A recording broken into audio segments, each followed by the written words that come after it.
హయాంలో సీనరేజ్ అంటే ఇసుక మీద డబ్బులకు సంబంధించి బకాయిలు ఇవాల్టికి కూడా కట్టలేదట.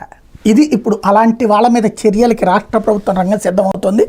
ఉమ్మడి అనంతపురం జిల్లా గుత్తేదారు అమిగోస్ మినరల్స్ గత 20 నెలలకు 183 కోట్లు చెల్లించాలి. 64 కోట్లే ఇచ్చింది. ఇంకా 119 కోట్లు బాకీ ఉంది. ఈ సంస్థ నెలవారీ రిటర్న్స్ ఇంకా గనుల శాఖకి ఇవ్వలేదు. అలాగే ఆన్లైన్ బదులు ఆఫ్లైన్ పర్మిట్లు ఇస్తుంది. ఉమ్మడి చిత్తూరు జిల్లా కాంట్రాక్టర్ రాఘవ కన్స్ట్రక్షన్స్ 20 నెలలకు 210 కోట్లు చెల్లించాలి. అందులో 121 కోట్లే ఇచ్చింది. ప్రభుత్వ శాఖలకు సరఫరా చేసిన ఖనిజానికి 57 కోట్లు సర్దుబాటుగా చూపించింది. ఇంకా 32 కోట్లు బాకీ ఉంది. విజయనగరం జిల్లాకు కూడా రాఘవ కన్స్ట్రక్షన్స్ అంటే ఇది పొంగులేటిది అనమాట, తెలంగాణ మంత్రి పొంగులేటి వాళ్ళది.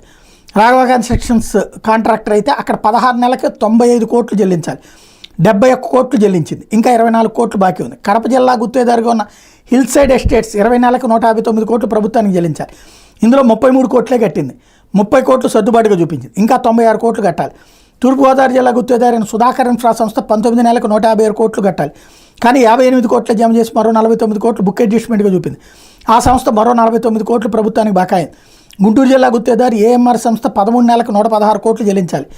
ఇప్పటికీ 45 కోట్లు బకాయి పడింది. వీటికి సంబంధించి వాళ్ళు దగ్గర నుంచి వసూలు చేయడం ఇట్లా టోటల్గా చూస్తే కనుక 449 కోట్ల రూపాయలు డబ్బులు రావాలి. వాళ్ళు ఏమంటారంటే ప్రభుత్వం దిగిపోయిన తర్వాత ఆ టైంలో ఇసుకని మేము అక్కడ పోసాం, ఆ స్టాక్ పాయింట్లో పోసింది అమ్మేసుకున్నారు, ఆ డబ్బులు అమ్మితే ఈ డబ్బులు వచ్చేది, ఇసుక తీసుకెళ్ళిపోయారు కాబట్టి మేము ఏం చేయలేమని వాళ్ళు అంటున్నారు.